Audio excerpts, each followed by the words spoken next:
हमारा लाऊ है खास रहे ओकरे पर सब विश्वास रहे।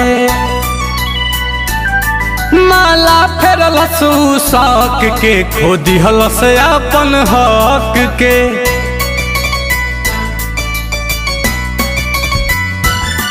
हमारा लाऊ है खास रहे ओकरे पर सब विश्वास रहे। माला फेरल शौक के खो दिहल से अपन हक के। तकबो न कैलस हमके गुजरल उजरी से।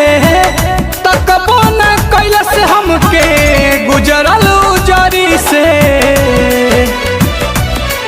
अरे हमारा से ऐसे जुदा हो गइल जैसे